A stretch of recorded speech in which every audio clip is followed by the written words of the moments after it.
Eyes at angles. Number one things that I see people lose is like, I can't draw the other eye. It's not that hard. I promise you. Don't draw one and then the other. Don't do that. You want to draw them at the same time. What does that mean? So say if we're like starting with one eye, right? We want to start, usually I like to start with the top lid. Not everybody does actually, some people don't. So if we start with one top lid, then we want to do the other one as well. So that we can constantly compare the sizes between them. I usually like to add the corner waterline, then the pupils, then the lashes. You want to draw them in tandem, right? So at the same time. You draw one piece, you draw the next piece, right? You want to make sure that you're doing them at the same time.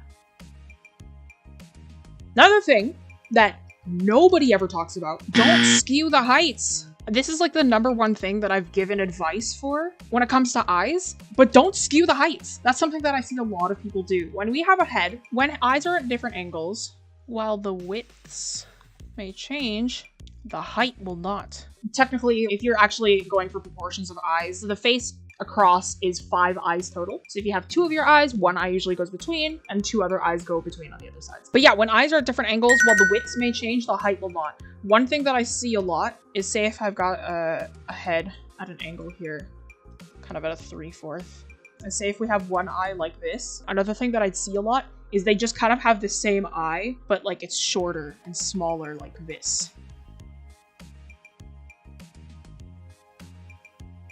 If I was to kind of measure the tops here, we don't want that. In this case, it's the width of the eye is staying the same on both of them, but the height isn't, which is not correct, right? Usually we want our eyes to be the same height. This is why we have a measurement on the top of the eye and on the bottom of the eye, because we want our eyes to remain the same height on both sides of the head. So we want to make sure that the height is the same across the entire head. Doesn't matter what angle the head is at, they will always be the same height. If we're drawing the head looking up, we will still have this band going across the head. And that just means that our eyes now, they're the same height, but just at a different angle now. This eye would actually be completely covered up by the nose. So make sure that when the eyes are at different angles, while the widths may change, the height will not. So do not change the height of your eyes, no matter what. Our eyes as a whole, you can think of as spheres.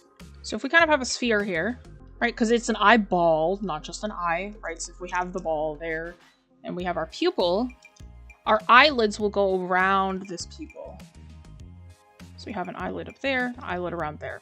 If you've seen a piranha plant from Mario, imagine the lips of the piranha plant mouth at different angles, right? So if we are looking down here, then our eye is pointed downwards like that.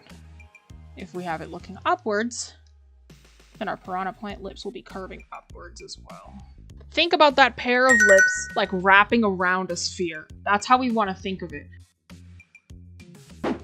If you'd like to support the channel and the creation of free arts education, become a member on Patreon. If you're looking upwards with something that's a little bit more anime-esque, you still want to curve this bottom lash line up. If they're looking downwards, you might not curve this top one, but you will exaggerate the curve of the bottom one.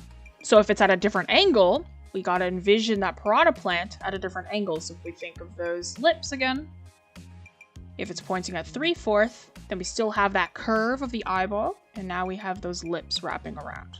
But you want to think of those lips in different angles, right? So if it's perfectly from the side, then we think of the piranha plant directly from the side. We have that curve in there. And remember, our pupils are not directly attached to the front, so our pupil will actually be drawn from the back. It's the same deal with something a little more anime-esque. Our pupils will still be at back here. Just make sure, it doesn't really matter how you draw your eyes. Don't lose this curve, because our eyes are a sphere, so we want to make sure that we're curving our eyes. Especially from a half view.